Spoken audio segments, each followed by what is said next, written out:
Hi again. This is our first show of the year. I'm Ralph Boehm, your state rep from Litchfield, and with me again is my co-host. I am State Representative Erica Layon from Derry, and I'm glad to be back. So first thing we want to do is do a little review of how you can find out what's happening in the State House. And if you go to nh.gov and go to government and state legislature, you'll see one for calendar and journal. So you want to view the latest calendar, and that's what comes up. And I'll go full screen. And there's the calendar. And if you go down the list, it tells you what committees, when they're meeting, like on Thursday, February 2nd. That's actually the consent calendar for next week. It is. We're getting back to our more normal schedule. Last session we'd meet as a session in little blocks. So, Yeah. but we have a regular session. So you have the consent calendar, everything that had agreement, and we vote on in one fell swoop, and then the other ones. And a quickie, because we had a rule change. Because I remember one time, it used to just take anything on consent. So all these bills on consent, it just takes one vote. And all the bills pass or kill, depending on what the recommendation is. And it used to only take one rep to pull a bill off consent. Now it takes 10, which is good, because we've had in the past, and I remember one time when I was there, and that a rep got all mad at his blurb, his comment was changed a bit, and he didn't like it. So he pulled every bill off consent, which means now it's going to take us longer, and the consent bill pulled off consent you do at the end of the session, so maybe 5 o'clock, 6 o'clock. And then he was calling for a division vote for every one of them. So, I mean, and what happened, I remember a couple of years before that, somebody pulled all the bills off consent and then went home. So this way, it's a bit better. It takes 10 people, which, yeah. Well, and sometimes bills come off of consent for a good reason. There's something new that's known. But if you actually want to change what's happening, you're going to need to get support of other people.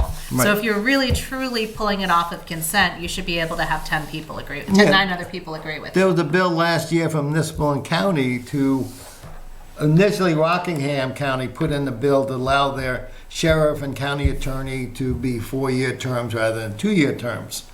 And municipal county changed it to everybody. But, and it went on consent.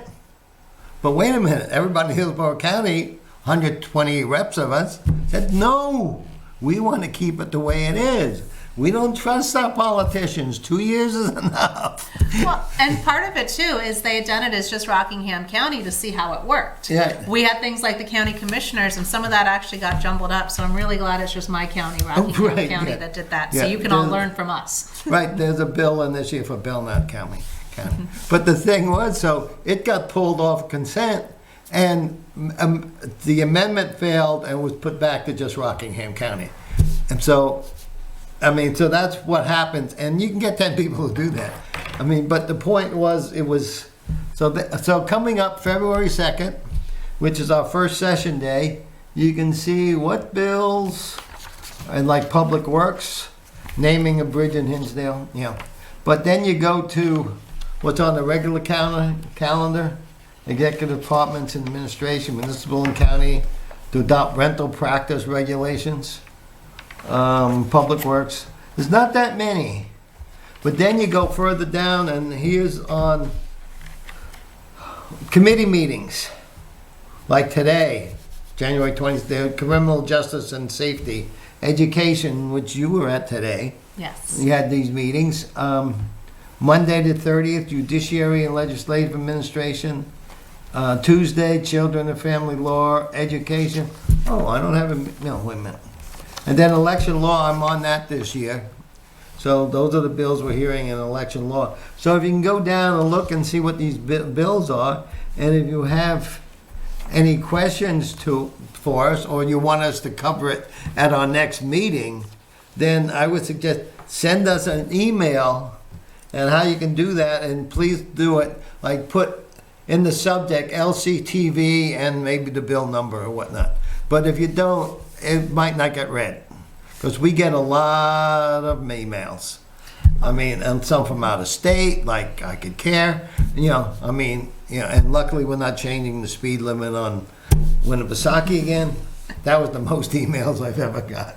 And we had a few bills like that. We were probably at that point getting thousands of emails from out of state, and it just made it really, really hard to hear the voices of people in New Hampshire and in the towns we represent. So LCTV, Litchfield Cable TV, and a bill number, or just that. Then we'll read it. Yeah. Rather than, one thing I like about my phone, I can go delete. Anyway, because we get a lot of them. I don't pay for the storage, so I don't delete mine. But that's the good part about using the legislative email. Well, I have mine automatically go to my local, so I don't have to bother with the thick Yes. one. But anyway, so I just wanted to. I know we covered this last year, so that's how you can find out what's happening, and then let us know. And sometimes you just have to. Every Friday the calendar comes out, so look ahead, because sometimes you only get a few days' notice is when, just like we do. We sometimes don't know until, what? I gotta be there on Wednesday? So. It can be a big surprise. Right. So, I mean, your notice is about the same as ours. And this is what it looks like in person if you pick one up at the State House. Right, yeah. So that's what we look here. So then we had, on December 7th, we called Orientation Day. And that is when we get sworn in, we vote for the speaker, vote for any rule changes, I just covered one, and then we vote for the Secretary of State. Now, in New Hampshire, the Secretary of State is elected by the legislature, the Senate and the House together. We elect the Secretary of State and the State Treasurer. So I want to show you how that works. And so at 3:48 also House streaming, you can go to the streaming and look at, there's one you might want to look at for today, or no, yesterday, in Judiciary on the 26th, there was a bill. Members-elect, in your seat pockets. Sorry about that. Okay, coming up, in Judiciary, there was a bill about what's happening in Milford and how the School Board Association is not on our side. But anyway, so here is the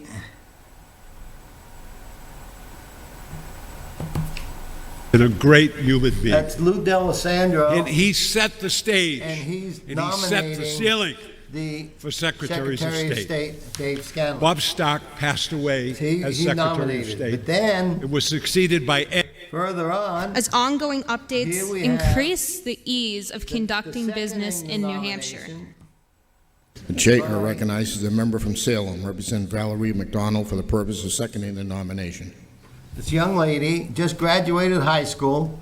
She's 18 years old, and she's a state rep Thank you, from Mr. Salem. Speaker. In front of the esteemed members of both legislative bodies, I second the nomination of David Scanlon for Secretary of State. The political process is a daunting undertaking for incumbents and newcomers alike. Upon embarking on the term, the support is echoing through this historic chamber and down the halls of the building. Hence, freshman legislators, such as myself, are greeted with wisdom and advice. Among the experienced faces is David Scanlon.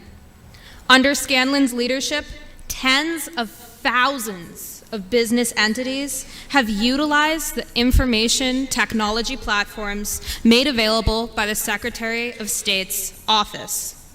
These services continue to improve as ongoing updates increase the ease of conducting business in New Hampshire. In addition to fueling workplace economies, Scanlon has taken much needed steps to secure voter integrity. The previous election cycle presented seemingly insurmountable challenges that as Secretary of State, Scanlon took in stride. His courageous administration of ballot recounts demonstrated a relentless will to protect the people's vote. Therefore, we can be more than confident in his ability to greet the upcoming session with grace and expertise. As I conclude this speech, I'd like to leave you with a final note. Service. The commitment to best serve needs to be honored every day of the session. Today is day one. Let's choose to be able to tell constituents that this vote, right here, right now, we got it right. In upholding my oath of office to best serve my constituents, I cast my vote for David Scanlon, and I humbly encourage you to do so as well. Thank you, Mr. Speaker. Well, so like I said, she's just graduated from Salem High School. She's 18 years old and probably the youngest state rep, and she's a Republican. Now, Lou D'Alessandro, I mean, interesting, he was the oldest member in the New Hampshire Senate. He was a Democrat, but they went from the oldest person to the youngest person, which is great. So that came, and hopefully at our next meeting we're having, which is our next session was the 17th, because we couldn't do the 11th because that's your school district deliberative session. Remember that, the 11th school day. But so we hope to have her as a guest on our show, because she's on the education committee. So my joke to her was that she's taking my place because I was on education. And I met her while on the campaign trail while she was campaigning in Salem, and when I was campaigning for other people. So yeah, so I've met her. She's a very smart young lady, and she's working and going to college and doing this. So she's a busy young lady. Okay, now let's move on to, we'll go what bills I'm going on in election law. In election law, we got some bills to change the primary date. Okay, that some people want to do it in June. June to me is utterly ridiculous, and to a lot of people, because what happens in June? You have graduations, you have all kinds of other things going on, and that would also make the filing in March. Now, what's happening in March? That's your town meetings and all that, and it's a mess. So we need to change it, move it up a little. Now, last year, 2 years ago, I put in a bill to make it August. That was killed in the House. The Senate moved it back to August. And that passed, but the governor vetoed it. Now he's saying, yes, we need to move it. So the Secretary of State's now saying, yeah, August. So sometime in August, I think is good. Then people complain, people are on vacation, so do an absentee ballot. 12 other states do it in August. So, 1/4 of the country do it in August. So that should be a no-brainer. Then there's another one is rank choice voting. This is like deja vu. In 2005-06, I was on election law. Okay, we had it then. It's been coming up every session. And how that works is, say there are 6 people on the ballot for, say, running for Congress, for example, in the primary. So how that works is you pick, okay, I'll rank this one number 1, this candidate number 2, this candidate number 3, this candidate 4, 5, 6. Okay? And then what could happen is candidate 1, even though maybe gets the majority of the votes, but still could lose because candidate 1 gets 35% of the vote. Say candidate 2 gets 30% of the vote. Okay, candidate 3, 4, 5 maybe get 10, small amount. Now, what could happen, those lower ranked candidates, those votes could be added to candidates number 2, which then, that's the winner. That's not what the people wanted. So it's a bad way of doing things. A good example, which it wasn't ranked choice voting, it was a primary election where there was 3 people running for state senate. Okay? Candidate A won in one town. Candidate B came in second. Candidate 3 came in third. In the other town, candidate 3 came in first. Candidate 2 came in second again. And candidate 1 came in last. Candidate 2 won, even though he wasn't the choice in either town. But he had enough votes to offset. So that's what happened there. So we voted to retain those 2 bills just so we can work on them and also come up with a better primary date. Then also there's a vote, there was a bill to close primary. In other words, you have to be a Republican to vote in a Republican primary. And the problem with that, it's already in law saying the parties can do it now if they want to. But, so it's still going to stay the same. We killed that bill. That bill, you'll see, if you look in the calendar, is ITL. So in the consent calendar. No, so, I mean, it's already in law. So how things going in HHS? So I'm Vice Chairman of the Health and Human Services and Elderly Affairs Committee again this year. And we had a pretty big hearing day on Wednesday. We heard 11 different bills. And so there were a couple that were pretty interesting. I'm not sure if you know anybody who has type 1 diabetes who needs to have their syringes around so they can have their insulin.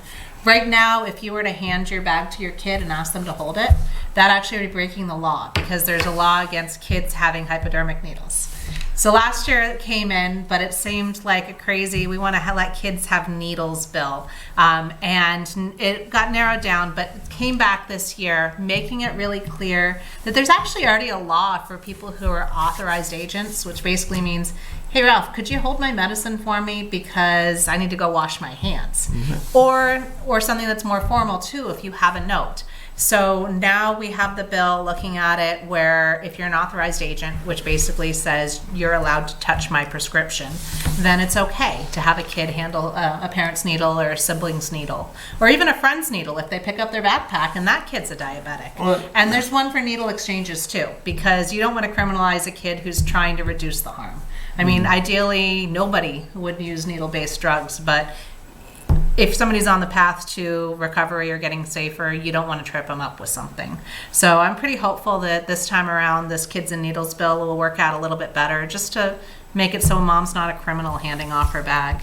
And we have another bill about insulin drug assistance to make it so it's $30 a month for insulin. The only problem is there's a lot of different kinds of insulin. They're actually all now biologics, so they're grown in a lab. So it makes it actually complicated. You can't have generics. We're looking to see what we can do, but it's really not as straightforward as it would seem. You can't just say everybody gets insulin for $30 because the cost is so much higher. Yeah. And it's just, unfortunately, I'm not sure if it's something that we can do as a state. And so we had 2 abortion-related ones in Health and Human Services. One's about getting statistics.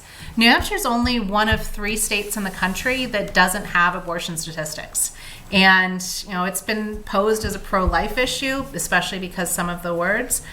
But it's actually something that helps people that are pro-choice, because if they want to find areas where maybe there's fewer people, if they feel like it's an access issue, that data helps you no matter what side of the issue you're on, because data doesn't take sides. So hopefully it's not too contentious. It'd be nice. The CDC has actually been asking the Secretary of State vital records for this information. So it'd be good to be able to move forward. And just another with requiring audits before family planning dollars. We have $800,000 a year for family planning services and STD testing and all of that at these centers that provide care for people. And this bill simply would be to draw a line and make sure that those really, really, really limited monies are going to fund that, and to just make it so that you're not intermixing money with abortion, because it just gets public funding of abortion, whether or not you're pro-choice, there's a lot fewer people that want to have to pay for it. So let's clean it up. Let's get this family planning dollars to family planning. Yeah, just a bit little on the kids and needle thing. I remember many years ago when there was a bill in to allow kids to have their own asthma inhaler and not have to get to the nurse. And there were people fighting it, but well, somebody might let another kid use it. And the argument then is, we sure hope so. I mean, come on, some of this stuff gets utterly ridiculous.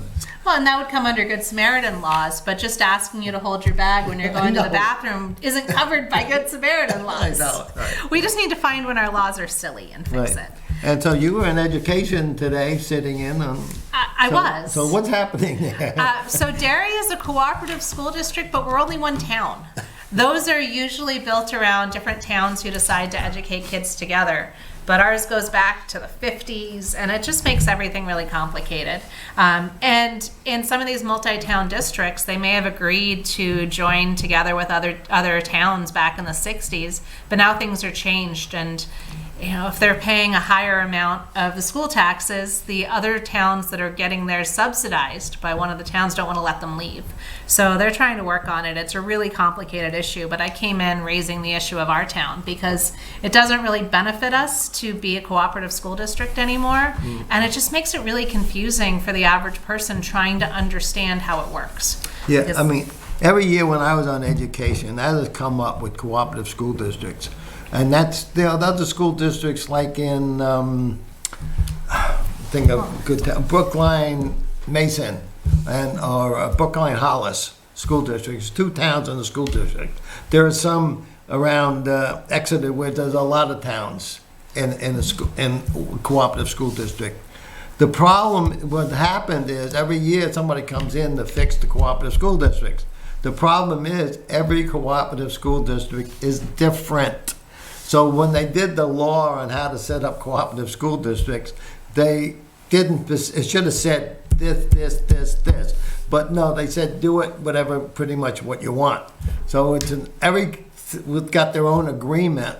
So it's kind of hard to fix cooperative school districts when everyone got their own agreement, so, and including how you run the school board, because every town has a member on. So how does that work? I mean, that was a bill last year in one school where it should be, hey, my town alone should vote for me to be on that school board. But no, they don't have that in some cooperatives where everybody in the cooperative votes for the person in your town to be on the school board, which really isn't fair, but that law passed for some reason. But so that's one of the problems with cooperative school districts. We keep fighting it, and we're trying to. Last year we tried to. Let's just do away with cooperative school districts, and let people do area agreements. Like Litchfield had one for years before we had a high school. We just had an area agreement with Manchester and Hudson. I mean, then there's no problem. You just agree with how much you pay. But next thing, we have a big issue with EFAs again, Education Freedom Accounts. Yes, last session we got an education freedom accounts where a family can use the state portion of the funding for school and take it to a private school, take it to sort of go a la carte to a couple different centers, or just buy materials that they're using at home. But that's limited to 300% of the income cap, which I think is around $82,000 for a family of 4. Yeah. That might have gone a little further before, but the $4,500 that you get for one child on average, we're paying that in increased expenses right now with inflation. So it's really, really, really important to be able to get these middle-class families and help them out when they're dealing with so many costs. There's one bill to get rid of the income cap. That's House Bill 331. Right. There's one to increase it to 5 times the poverty level, which is House Bill 367. And I introduced a bill, House Bill 464, to address some underserved groups. So with that, there's different groups of kids that you might want to offer this to. So a foster kid, you think about that and say everything's changing so much. Why would you give them this school choice money? But a kid might have been in a private school already, and then they move to a foster family. And that foster family might not be able to afford the tuition. Giving them an EFA means that even though they lost their family, they don't have to lose their school. And homeless children. People say that homeless people will have less money than the income cap, but that's not true. You may have had a catastrophic house fire. And if you're in that same situation in private school, should you lose your house and your school at the same time? I don't think so, and that's why I included those people in there. Children of active duty service members, persistently bullied students, students in underperforming schools, which is defined in the statutes, or students designed to a persistently dangerous school. Thank goodness we don't have any of those right now, but if we had a persistently dangerous school, we should give those kids every out they get. Right. And now there's children with a disability. Sometimes just a different situation is all you need to deal with a disability. Some are more complex, but some are just, if you're in a small group setting, and it can address your needs. And then again, we have those people that don't want EFAs coming in with bills to try to limit. For example, there's one bill, 430, that only kids in public school can go get an EFA. Yeah, the hell with everybody else. So they're just trying to limit, because public. How many kids can go to EFAs? There was last weekend I went to it in Manchester. There was a school choice meeting at the hotel there. And this is the second one, so every year they seem to be having it. Then also, too, this looked like a bill that was framed last year, trying to do background checks on anybody to do anything with EFAs, including homeschooling. So that's like saying, so anybody that does homeschooling has to have a background check, like you. And it's pretty crazy too, because if you're doing this and you're choosing which group to work with, if it's important, you can make sure that they do background checks. Right. Or if you already know the tutor, why does your tutor need to do a background check when you've known them since they were born? Right, and with homeschools, a lot of it is group. I mean, different families, do different subjects, and come on. School. If you're in a school, that's the thing. And we expanded background checks over the last few years to add different things. So the problem is we still end up with teachers being pedophiles. After they do all the background checks. So it doesn't prove anything anyway. Yeah, the background check shows that you haven't done anything yet. It doesn't show that you won't do anything in the future, and we don't background check library volunteers. But the worst part about that is, I'm sure you know that sometimes people have testified in Concord and have basically accused all homeschooling parents of being child abusers. It's the whole idea that people think that parents can't be trusted with their children, and that's such a dangerous idea. Yeah, I was on the Home Education Advisory Council some years ago, and we looked into that. And over the bunch of years that the Department of Ed was looking at this, they only really had one case, and that was in Manchester, where the child wasn't being taught anything. Investigating. So homeschooling is great. And colleges even grab homeschoolers before they, others. So anyway, we're running out of time, but hopefully in 3 weeks from now, on the 17th, we'll have another meeting, and we'll have a couple of sessions we can go over, and hopefully we'll have Valerie McDonald sitting at 3 of us, so we can find out more of what's on in education. So with that, thank you, Erica, again. Thank you, Ralph. And thank all of you for joining us. And good day. Bye.